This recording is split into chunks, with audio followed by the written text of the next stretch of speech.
warahmatullahi ta'ala wabarakatuh. Bismillahirrahmanirrahim. Alhamdulillahi rabbil alamin. Wassalatu wassalamu ala asyrafil anbiya'i wal mursalin Sayyidina wa maulana Muhammadin nabil ummi wa ala alihi wa sahbihi wa sallim ajma'in. Rabbi shrah li sadri wa yassir li amri wahlul 'uqdatam min lisani yafqahu qawli. Subhanaka la ilma lana illa ma 'allamtana innaka antal alimul hakim. Wa la hawla wa la quwwata illa billahil 'aliyyil 'azim. Rabbi shrah li sadri wa yassir li amri wahlul 'uqdatam min lisani yafqahu qawli. Subhanaka la ilma lana illa ma 'allamtana innaka antal alimul hakim. Wa la hawla wa la quwwata illa billahil 'aliyyil 'azim. Bismillahirrahmanirrahim. Allahumma ighfir lana dhunubana wal walidina wa li masyayikhina wa li ikhwanina wa li ashabina wa li tullabina wa li jami'il muslimin wal muslimat wal mu'minin wal mu'minat al ahya'i minhum wa bi rahmatika ya arhamar rahimin. Wa sallallahu ala sayyidina Muhammad wa ala alihi wa sahbihi wa sallam walhamdulillahi rabbil alamin. Hadirin hadirat yang rahmati Allah sekalian, insya-Allah pada malam ni saya ada bawa buku zikir himpunan Rasulullah sallallahu alaihi wasallam yang berada di luar masjid tu, yang saya tulis sendiri insya-Allah bersama dengan Al-Fadhil Ustaz Ahmad Dasuki bin Abdul Rani. Yang kedua, sebelum kita nak mulakan kuliah, Allahumma salli ala sayyidina Muhammad, insya-Allah kita akan baca zikir dahulu sebagai permulaan, iaitu zikir di antara zikirnya amalan untuk bahawasanya Allah yang tahu apa yang kita buat, dan Allah sahaja yang tengok, sahaja saksi, sebagai saksi apa yang kita lakukan amalan soleh pada hari ini. Zikirnya adalah wa kafa billahi alima wa kafa billahi basira wa kafa billahi shahida billahi alima wa kafa billahi basira wa kafa billahi shahida wa kafa billahi alima wa kafa billahi basira wa kafa billahi shahida wa kafa billahi alima wa kafa billahi basira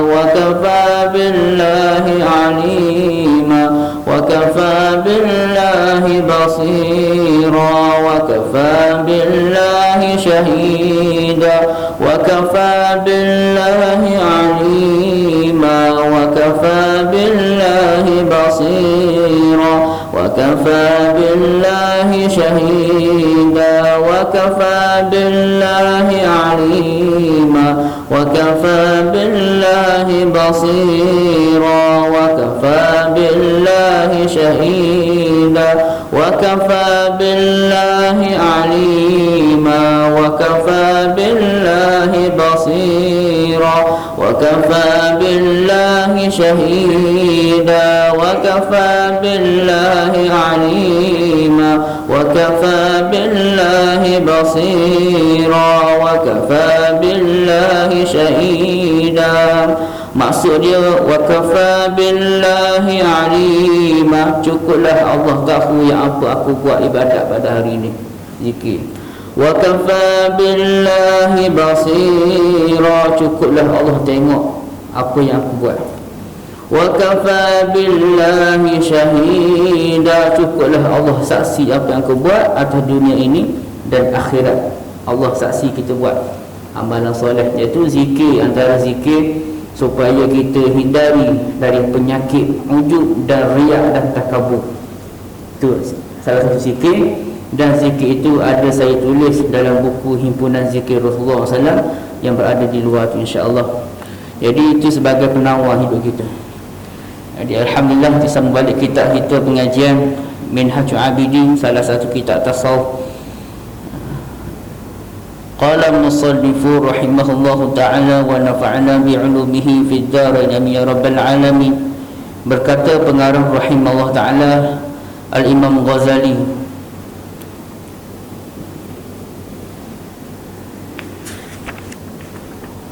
dikata kat sini yang kelima. Kemudian kata Syekh tuan kitab ni sebut, kemudian syaitan menghendaki menjatuhkan ke dalam kebinasaan melalui perasaan ujub. Yang baru ni kita ada huraikan tentang perkataan ujub. Hadirin hadirat yang rahmati Allah, yang dikasihi, yang disayangi sekalian, ujub bermaksud ujub ajabah. Ujub bermaksud rasa hairan diri dia, rasa pelik sikit, rasa macam nak terbang saja. Sekiranya kita sembahyang, anda bagi anda contoh macam tu. Kita zikir apa? Biasa kita baca qasidah lah, kita memuji Nabi Muhammad sallallahu alaihi wasallam. Salatullah salamuhu ala taha rasulillah. Salatullah salamullah ala yasin habibillah. Tawassalna bismillah wa bil hadi rasulillah wa kulli mujahidillah bi ahlil badr ya Allah. Zikir kejap, duduk dalam 2 minit, rasa heran, sedap ibadat ini. Marilah hati kan. Dia kata marilah hati sedap ni. Dia rasa aku hari ni aku rasa pelik sikit, sedap, khusyuk ibadat, alhamdulillah, rasa heran ni sendiri. Bukankah itu ujub? Kita buat baik sikit sedekah ini, alhamdulillah dapat sedekah ni, syukur. Demi sendiri. Gitu maksudnya. Allah SWT lintas dari berkata, alangkah besarnya pangkat anda dalam amal. Contoh, alangkah waspadanya anda tidak lupa lalai, dan betapa banyaknya kelebihan anda termulia. Oh, baca amalan ini kita buat. Contoh gitu, contoh. Kita bagi contoh macam tu. Banyak amalan ini buat ini. Tadi zikir, tadi zikir istighfar lepas subuh 1 kali, alhamdulillah. Lepas tu solat sunat duha pula, pukul 8 tu bangkit solat duha. Kita tak cakap dengan orang, cakap dia sendiri. Cakaplah hati sendiri. Oh, sedap semaya ni. Syaitan pandai tipu kita. Kita dapat pangkat baru. Pangkat ni alhamdulillah, suka pangkat ni. Dia bisiklah hati. Dia tak cakap dengan orang, cakap dia sendiri dia. Ujub. Kenapa ujub? Ujub boleh melemahkan iman kita dan boleh menggelapkan hati kita dan jauh dengan rahmat Allah Ta'ala. Ujub, apa nak ujub? Ajaib, hairan di diri dia. Dia tak cerita orang, orang tak cakap apa-apa dia, cuma dia sendiri cakap. Rasa pelik sikit ni. Semaya kita rasa tenang dia, alhamdulillah. Duk bisiklah hati, sedapnya semaya. Dia minta gitu, dia minta jaga, tak boleh buat gitu, bahaya. Maka sekiranya Allah memeliharanya, nescaya dia menolak dia yang berkata bahawa anugerah kurnia itu pada kebesarannya, pangkat, sifat dan kewaspadanya, dan kelebihan itu adalah kepunyaan Allah Ta'ala. Kita dapat sembahyang, khusyuk sembahyang itu nikmat Allah bagi. Jangan kita cakap sedapnya hati dalam hati. Ini Imam Ghazali ajar didik hati kita.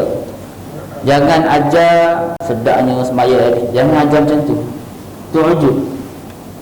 Ujub dia bila nyakit, tak kira siapa-siapa. Orang berumur ke, orang tua ke, dah pangkat tua, pangkat muda, tak kira siapa-siapa pun, bila ada penyakit macam ni bisik dalam hati, maka dia ujub. Yang seperti mana anak ulas tadi, boleh melemahkan iman kita, boleh menggelapkan hati kita, Ai bermakna bermaksud hati keras. Hati keras bermaksud dia tidak rajin beribadat, suka untuk mendengar nasihat Allah, agama, suka dan tidak boleh menerima kebenaran. Masuk definisi hati keras. Masuk ujub. Pengajian kita pada malam ni kita nak bahasnya ujub. Dan satu amalan ana baca pada malam ni dan murojaah untuk anak sendiri juga, sebab anak nak ingatkan balik apa yang dah belajar dahulu. Ujub, jangan bising situ. Apa kata Imam Ghazali? Bila kita sedang beribadat, jangan rasa hairan diri kita ibadat banyak. Jangan rasa hairan ibadat kita rasa sedap, rasa seronok, rasa khusyuk. Jangan cerita dalam hati. Dia akan timbul perasaan ujub. Faham tak ujub? Itu masih mudah tu. Banyak kelebihan, banyak yang berlaku ni, terutama di kalangan orang yang alim. Orang alim tu banyak ilmu dia, ilmu BCRT. Orang yang tak pandai, aku pandai. Aku mengajar sedap ni. Aku dah mengajar sedap. Aku boleh ceramah sedap. Main bisik hati sedap juga aku ceramah hati. Main bisik hati macam tu. Tok guru mengajar macam tu. Mari penyakit ujub. Maknanya ujub ni tak kira siapa-siapa daripada hadis tu, kecuali para nabi dan para rasul. Tak ada penyakit ni. Para sahabat tak ada penyakit. Yang ada penyakit start pada mula pada tabi'in sampai kita sekarang. Ahli syurga Allah Ta'ala, para nabi, para rasul, para sahabat radhiyallahu ajma'in wa ardah. Ingkar para sahabat boleh jatuh kafir. Ahli sunnah wal jamaah. Ahli sunnah Nabi Muhammad SAW, itikad kita, pegangan kita. Wal jamaah, semua para sahabat. Setiap kalam para sahabat kita kena pegang, kita kena ambil. Tak boleh tolak. Syiah dia tolak semua kecuali Sayyidina Ali karamallahu wajhah dan beberapa sahabat yang boleh terima. Jadi kita sekarang ni macam penyakit ujub ni boleh timbul semua manusia, terutama orang kalangan orang yang beriman dengan Allah. Orang yang kafir ni tak perlu fikirlah, sebab orang kafir ini dia bila masuk di alam akhirat tak perlu tanya soalan, terus masuk ke neraka Allah Ta'ala. Tetapi orang yang munafik, orang yang fasik, orang yang muslim, orang beriman, ditunggu dulu, tanya dulu, akan ditengok dulu, akan disaksikan dulu. Sebab tu kita amalkan zikir tadi yang Anda bagi tahu tadi. Wa kafa billahi alima, wa kafa billahi basira, wa kafa billahi syahida. Tak banyak. Hadirin hadirat, tak banyak zikir tu, berzikir sehari 10 kali saja. Jadi kita dengar dak kiblat kita bila-bila kat atas kursi kita zikir kejap, wa kafa billahi alima, wa kafa billahi basira, wa kafa billahi syahida. Setiap hari 10 kali. Hadir insya-Allah, hadir dalam hati kita timbul perasaan rindu pada Allah dan Rasul sallallahu alaihi wasallam. Gitu ujub. Jadi ujub ni di kalangan orang-orang alim memang diutamakan. Memang diutamakan. Yang kedua akan timbul perasaan di kalangan ahli ibadat. Ahli ibadat, orang yang banyak ibadat akan timbul perasaan ujub. Mari menyakit ujub. Di zikir tadi bangun awal. Sebelum subuh dia bangun dah. Sebelum subuh dia bangun, dia semaya. Ni permainan syaitan setiap hari berlaku ni. Dia bukan sehari tu je mari, berulang kali mari. Tengok kelemahan iman kita. Semayang, lepas semayang tu masuk subuh, main subuh pula. Solat subuh, lepas tu main subuh, zikir kejap. Lepas habis semua ibadat dia nak pergi serapan. Lepas serapan tu rasa perasaan sedap ibadat malam tadi. Rasa main timbul habis hancur lebur ibadat. Mudah kan syaitan hasud. Sekali hasud habis caculuk. Ujub ni sifat mazmumah. Jadi beruntung kalau dengar. Kita disangka keamalan kita bagus. Masalah kita tu. Satu lagi, qala musannifur rahimahullah ta'ala, bukan kepunyaanku dan bukan perbuatanku sendiri, nasihat diri sendirilah, maka ia sahajalah yang menentukan daku dengan pemberi taufik, dan ia juga telah menjadikan bagi amalan aku ni bernilai besar dengan limpah kurnianya. Andainya tanpa limpah kurnia itu Allah, maka apalah harganya amalan. Ini berbanding dengan nikmat Allah Ta'ala terhadapku, dan berbanding pula dengan maksiatku terhadapnya. Ini masalah ujub. Mari kan dalam lintasan hati kita ni, kadang-kadang ada dah hadir tu, hadirin hadrat, dia hadir sekejap. Kita jadi imam balik, dia tak ada apa-apa, cuma kita bisik. Kita zikir sekejap, ya latif, ya latif, oh ya latif, ya latif. Ada sedapnya zikir. Dia main sekejap-sekejap gitu. Itu yang kelima. Yang keenam, lintasan yang keenam, tipu hela syaitan ni. Kemudian setelah gagal dengan 5 cara tadi, kalau syaitan dapat tempuhi, yang mana dia hasut setiap manusia tu, kalau dia gagal, dia cuba kali ke-6 pula. Berapa kali syaitan tipu kita? 1, 2, 3, 4, 5. Yang ke-6 pula. Mana syaitan ni pandai. Dia pandai. Dia pandai. Yang ke-6 syaitan suruhnya. Kemudian setelah gagal, kalau syaitan tu gagal hasut seorang manusia untuk jauh dengan rahmat, jauh dengan ibadat, dia gagal untuk bersih hati supaya lalai dengan Allah. Kemudian setelah gagal dengan 5 cara tadi, syaitan akan mendatangi melalui cara yang ke-6. Cara ke-6 pula, tadi yang ke-5. Yang ke-5 tadi disuruh cara kita ni rasa sedapnya semayang, rasa nikmat, rasa ajaib, rasa hairan. Dan dia adalah cara yang paling besar bahayanya, dan tidak akan perasan. Kita tak perasan dia syaitan bisikkan terhadap tipu daya yang halus sangat. Syaitan main bisik dalam hati kita ni, dia bisik cara halus. Kita tak boleh bayang macam mana, cara macam mana. Melainkan seorang yang sangat waspada, orang yang berhati-hati, orang yang alim, orang yang bersih hati, dia dapat tahu syaitan tipu dia. Caranya adalah ialah si syaitan ni akan membisikkan ke dalam hati, masa sasarannya adalah dengan berkata, bersungguh-sungguhlah anda beramal. Pandai dia tipu syaitan ni. Kan ada sehari kita rasa ajaib, rasa hairan. Bila syaitan yang pertama tadi dia suruh apa?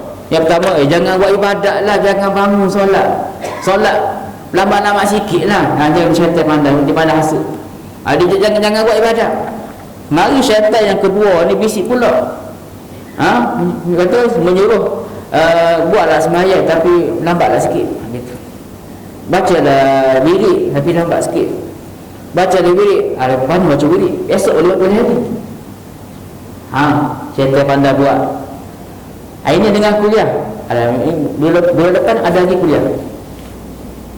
Pandai syaitan. PhD lagi, lebih hebat PhD lagi. Nak sebut begitu. Yang ketiga, syaitan suruh, waktu solat masuk ni, cepat ambil wuduk. Dia tahu syaitan tipu dia. Bila kita tahu syaitan tipu macam mana, cara macam mana, kita dalam keadaan tu berburu-buru dengan amalan sunat. Amalan wajib, lambat. Bangkit tahajud, segera boleh tahajud. Alam ke solat fardu, sudah. Tak ada fikir. Dia masalah bangun lewat tu bukan masalah. Dia bangun lewat. Cuba dia waktu bangun solat tu macam tak fikir sebelum solat sunat, gitu. Bila baca Quran, tegus-tegus. Terburu-buru. Yang keempat, syaitan mari juruh kita sempurna ke amalan. Sehari tu biar sempurna amalan, sempurna baca Quran, baca wirid. Ni syaitan bisik. Syaitan ni bukan suruh buat jahat je, bukan larang buat baik je, dia suruh buat baik juga. Yang keenam ni cara dia halus je. Dia halusnya dia suruh bersungguh-sungguh belajar ilmu, bersungguh-sungguh sembahyang, bersungguh-sungguh mentaati perintah Allah, bersungguh-sungguh baca Quran, bersungguh-sungguh hadir ke masjid. Syaitan mandai. Anda kena nak tahu mana satu syaitan lagi mana sebenarnya. Dia memang bisilah hati kita, macam mana cara dia. Dia kata anda beramal dalam bersembunyi daripada orang ramai. Dia pandai syaitan ni. Dia tak nak bagi orang tengok, tapi dia bersungguh-sungguh, tapi dalam keadaan dia sembunyi, orang lain tak tahu dia semayang. Gitu. Daripada orang ramai, maka sesungguhnya Allah Ta'ala akan menzahirkan atas amalan rahsia dia. Anda dan nanti anda akan dipuji orang sebagai orang-orang yang ikhlas, lagi tidak riak. Oh, Masya Allah. Tengok orang tu segera semayang, rajin semayang. Tengok, bagus orang ni, berluat natu. Contoh. Kena selidik dulu, kena pandai dulu. Tapi bukan bekas semua. Tapi asyaddu qalbi, adakah kamu tahu isi hati manusia?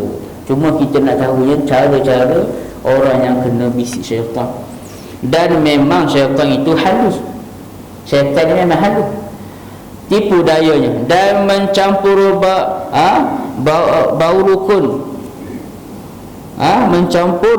mencampurkan bau rukun amalan setiap orang yang beramal untuk mengelirukan, sedangkan dia mahu dengan kata-kata bisikannya itu untuk menanamkan suatu jenis perasaan daripada riak. Ingat, bila orang tu hadir dalam majlis, hadir dalam beramal, dalam bersungguh-sungguh, bila dia ada perasaan macam mana? Perasaan aku tak ada pergi semayang dah, aku tak ada zikir dah. Perasaan apa tu? Perasaan dia seakan-akan sama dengan ujub, tapi dia itu adalah penyakit perasaan riak. Maknanya dia sebut aku tak ada bersungguh-sungguh dah amalan ni, tapi nak sebut timbul perasaan hati, lintasan hati sebut tadi aku banyak dah amalan. Orang tu duk kecek bagi nasihat, timbul hati banyak dah amalan ada. Buat dah ni, tak ada buat dah, semaya dah. Ni penyakit permulaan masuk riak. Riak apa riak? Masa tadi sifat-sifat wujud boleh menggelapkan hati, boleh melemahkan hati, melemahkan iman. Na'udzubillah min zalik. Tapi kadang-kadang kalau kita belajar ilmu tasawuf ni sedap. Apa yang sedap? Dia boleh mengetahui isi hati kita macam mana. Hati kita ni hampir dengan Allah je, walaupun ana ni tak seberapa, tapi ana cuba untuk faham. Yang mengandungi keinginan supaya manusia mengetahui amalan sulitnya. Faham tak? Maknanya bila dia bersungguh-sungguh amalan dalam keadaan tersembunyi, ini ditegah oleh syarak. Dia tegur syarat, kecuali yang tempat yang sepatutnya. Tempat yang sepatutnya apa? Waktu kita berkhalwah, dalam kita belajar dulu bab zuhud, berkhalwah ada tempat sepatutnya. Bukan semua kita boleh bersungguh-sungguh ibadat. Kan dalam kitab Kifayatul Muhtaj, Allah pesan pada Nabi Muhammad sallallahu alaihi wasallam, umat kamu adalah pertengahan. Pertengahan macam mana? Bila kewajipan sembahyang, kewajipan zakat, kewajipan bulan Ramadan, kamu kena ada pertengahan, jangan terburu-buru sangat. Bila kita ekstrim, kita terburu-buru, menyebabkan iman kita semakin tunjang, makin rosak. Terburu-buru bab hukum hakam, jadi ada wasatiyah situ. Wahakata nas jaya babakan mana ni? Allah SWT dikata wahai nascaya dia menolak dengan berkata wahai mal'un. Mal'un mana yang terkutuk, hingga sekarang kamu datang lagi kepadaku secara halus untuk merosakkan amalku, dan sekarang kamu mendatangi aku secara memperbaikkan amalku supaya kamu dapat merosakkannya. Bila syaitan mari bisik hati, aku kena cepat, kena cepat semaya, kena cepat berzikir, kena baca juga. Jangan kalau mari perasaan macam tu, wahai syaitan jangan ganggu aku ibadat. Bisik hati macam tu, wahai syaitan jangan ganggu aku nak ibadat. Bila mari dalam keadaan bersungguh-sungguh dalam amalan, kena waspada, kena hati-hati. Syaitan mari tu tanda syaitan nak mari bisik hati tu. Bila kita mari bersungguh-sungguh dalam ibadah, kena ingat pesan dalam hati, wahai syaitan jangan ganggu aku nak ibadah. Bila Imam Ghazali pesan gitu, bila sebut macam tu, sesungguhnya aku ini hamba Allah, bahwasanya aku ni hamba Allah, Inni Abdullah, ana Abdullah, aku ni hamba Allah Subhanahu wa taala, dan dia adalah Tuanku yang menjadikan daku sekiranya ia hendak menzahirkan amalku, nescaya ia menzahirkannya, dan sekiranya ia mahu menyembunyikannya, nescaya ia menyembunyikan, dan sekiranya ia hendak menjadikan daku mulia, nescaya ia menjadikan daku mulia, dan sekiranya ia mahu menjadikan daku hina, nescaya akan jadi hina juga. Itu terserah pada Allah Ta'ala. Jadi sekarang, dan yang demikian itu semuanya terpulang kepada kehendaknya, itu Allah Ta'ala. Aku tidak peduli sama ada ia zahir amalku itu kepada orang ramai. Maknanya sini adalah bila kita sebut sama ada akun orang yang beramal soleh yang banyak ataupun kurang, itu terserah pada Allah. Sebab tu hidup kita ni kena hadir dengan zikir pada Allah. Orang yang zikir kepada Allah Ta'ala akan menjadi perubahan hidup dia. Orang yang selama dia hidup, dia tidak pernah zikir kepada Allah Ta'ala, maka dia adalah sifat munafik. Sifat munafik. وَلَا يَذْكُرُونَ اللَّهَ إِلَّا قَلِيلًا. Allah Ta'ala sebut sedikit dalam Quran kan, orang munafik tidak pernah sebut buat Allah Ta'ala, tak pernah ingat. Melainkan orang yang beriman dengan Allah Ta'ala. Siapa? Di kalangan kita, insya-Allah. Amin. Bila kita orang beriman, kita confirm, garantilah kita akan masuk syurga Allah. Tiket masuk syurga Allah. Gitu maksudnya. Aku tidak peduli sama ada ia menzahirkan amalanku itu kepada orang ramai, atau ia tidak akan menzahirkan kerana mereka tidak memiliki sesuatu apa pun dalam tangan mereka. Manusia ni tidak ada apa pun. Manusia ni hanya mulut saja bercakap, buat pun tidak. Itu manusia. Betul tak? Itulah manusia. Mesyuarat 2 jam, 3 jam, mesyuarat 1 jam, buat sikit saja buat. Itu panggil manusia. Wa kullu insana dha'ifa. Setiap manusia tu lemah. Ingat, manusia tu lemah. Kita bisik dalam hati kita, manusia ni lemah aja. Yang azizur rahim, yang maha perkasanya, yang aziz Allah. Kita lagi mana-mana, Allah ada. Innallaha ma'ana, Allah bersama dengan kita, insya-Allah. Itu yang ke-6, cara syaitan bisik supaya kita bersungguh-sungguh amal. Ada kadang-kadang kita ni kan sungguh-sungguh beramal. Yang ketiga, yang ketujuh, syaitan pula cara yang ke-6 tak boleh pula dicuba cara yang ketujuh. Syaitan ni banyak. Apa kata Ibn Abbas? Ibn Abbas kata ilmu yang paling mantap, paling tinggi, paling hebat siapa? Iblis. Iblis. Kena barsisa. Orang yang ahli ibadat, dia banyak amal dia, masya-Allah, tabarakallah, banyak amalan. Semaya lagi. Syaitan kuah hasut dia tak boleh. Syaitan kuah hasut tak boleh. Tidak terpedaya dengan bisikan syaitan dalam hati itu. Barsisa sebut dipandang dia orang ahli ibadat, orang kuat ibadat. Syaitan kalau mengganggu aku bunuh. Orang debel jugalah kita panggil. Barsisa, orang hebat lah, orang ahli ibadat. Pada satu hari Syekh Barsisa ni beribadat. Dia nampak seorang tu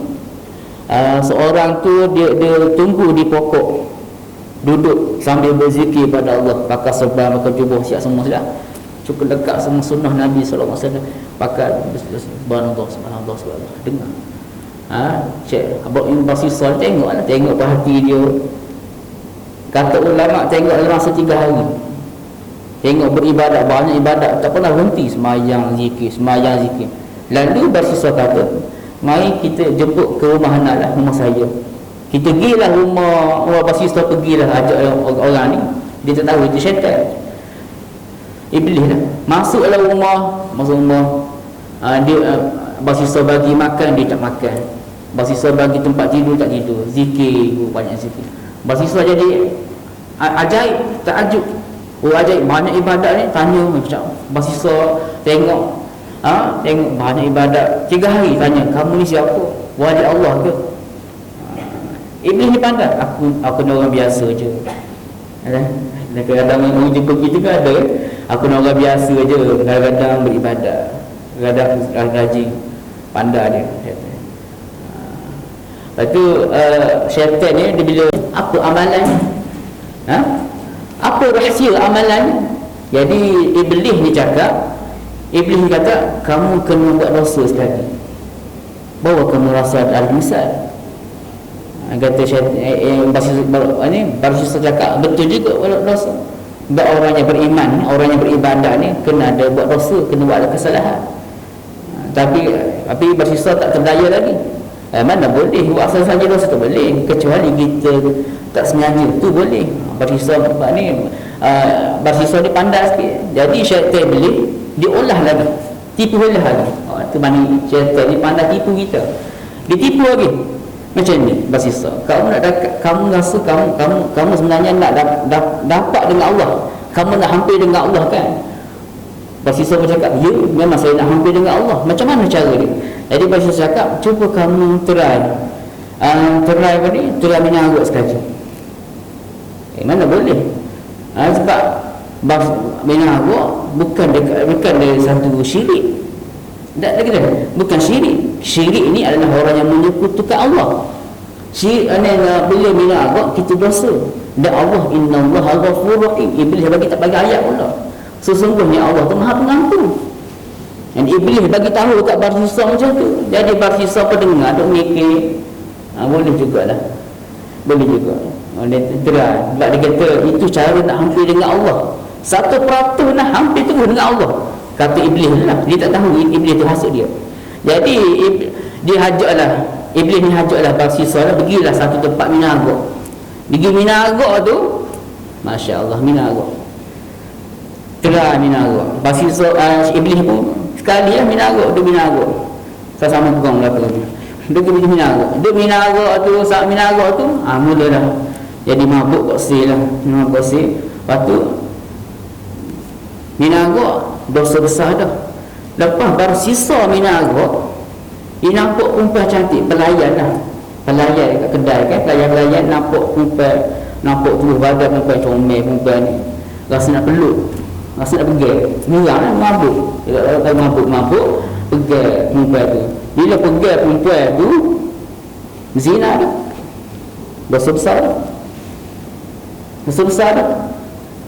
Lepas tu lepas zina tu, bila mari menyesal Barsisa, bapa aku zina, tak ada pengarut. Lepas tu kata iblis, tak sesal lagi tu. Mari seorang ni, kita panggil boyfriend dia lah, teman lelaki perempuan dia, mari menghadap Barsisa, kamu bunuh teman wanita aku. Berani kamu bunuh. Jadi dia nak berlawan lah. Jadi Barsisa bunuhlah lelaki tu. Jadi cukup 3 lekat berdosa besar. Jadi bila dia sampai macam tu, jadi Barsisa jadi cemas. Macam mana ni? Macam mana jalan keluar? Iblis pun hilang. Lalu ditangkap masuk dalam penjara, akan dihukum bunuh. Akan digantung sampai mati. Bila sampai tahap macam tu, sampai kepada hukuman nak jatuh mati, sampai kat mahkamah nak kita panggil zaman hukuman nak jatuh mati tu, marilah iblis tadi. Mari jumpa dia. Wahai Barsisa, kamu ni jangan takut. Kamu jangan takut, pandai syaitan ya. Kamu jangan takut, kamu itu adalah duduklah keadaan jalan yang benar, jalan yang diridai oleh Allah Ta'ala. Sesat bagat habis mula. Nah, mana dalam keadaan jalan yang benar. Bila si iblis hasut macam tu, Barsisa percaya lagi. Ada syarat, satu syarat, kamu kena tunduk kepada aku sebanyak 3 kali. 1, 2, 3. Mana dia telah jatuh kafir. Ini orang terberdaya dengan syaitan. Itu cerita Barsisa. Orang yang ahli ibadat, orang ibadat macam mana pun, bila dia terpedaya dengan bisikan syaitan, maka dia akan terpedaya juga. Sama ada orang alim, sama ada tok guru, sama ada asatizah, sama ada pangkat yang besar, sama ada orang lain pun. Bila orang tidak ada ilmu, tidak ada muhasabah dalam diri dia untuk menuntut ilmu seperti macam ni, ilmu tasawuf, maka dia tidak akan jumpa jalan. Hati dia mesti ke menuju pada Allah Ta'ala. Kena tidak dapat tidak, dia mesti belajar ilmu. Itu satu ubat. Sebab tu kata Imam Nawawi, kata Imam Syafi'i, kata kalangan ulama-ulama, kamu nak dapat hampir dengan Allah, kamu kena menuntut ilmu. Kamu tak boleh hanya semata-mata untuk sembahyang saja, tak boleh. kamu hanya berzikir saja, tak boleh. Kamu tak ada akan hampir dengan Allah Ta'ala. Pasal guru saya, kalau kita nak hampir dengan Allah, kamu kena banyak berjumpa dengan orang-orang soleh, orang alim, berkhidmat dengan orang alim, berkhidmat dengan guru, belajar ilmu banyak, baru kita hampir dengan Allah. Setakat kita baca Quran, setakat kita bersolat, tak jadi. Syaitan akan sentiasa mari bisik hati kita, rosak perasaan kita. Begitulah adik kakak sekalian, muslimin muslimat ya rahmati Allah. Syaitan ni bahaya. Sebab tu kita kena ada pengisian yang antara malam ni majlis ilmu dan majlis ilmu yang lain, insya-Allah kita cuba hadir supaya kita hampir dengan Allah Subhanahu wa taala. Itu saja, wallahu alam. Mudah-mudahan Allah Ta'ala terima amal soleh kita dan ilmu kita pada malam ni. Jadi insya-Allah buku zikir himpunan Rasulullah SAW berada di depan, di luar masjid kat pintu pagar ada kat situ. InsyaAllah siapa yang berminat boleh belilah insyaAllah, sebagai penawar untuk kita sentiasa latih diri kita membaca wirid dan zikir Rasulullah sallallahu alaihi wasallam. Wallahu a'lam. A'udzu billahi minasyaitonir rajim. Bismillahirrahmanirrahim. Alhamdulillahirabbil alamin. والصلاة والسلام على أشرف الأنبياء والمرسلين سيدنا ومولانا محمد النبي الأمي وعلى آله وصحبه وسلم أجمعين. اللهم اغفر لنا ذنوبنا ولوالدينا ولمشايخنا ولإخواننا ولأصحابنا ولطلابنا ولجميع المسلمين والمسلمات والمؤمنين والمؤمنات الأحياء منهم برحمتك يا أرحم الراحمين. اللهم إنا نسألك التوبة والمغفرة والتوفيق والهداية وحسن الخاتمة وصلة الرحيم. ربنا لا تزغ قلوبنا بعد إذ هديتنا وهب لنا من لدنك رحمة إنك أنت الوهاب. ربنا آتنا في الدنيا حسنة وفي الآخرة حسنة وقنا عذاب النار. والصلاة على سيدنا محمد وعلى آله وصحبه وسلم والحمد لله رب العالمين.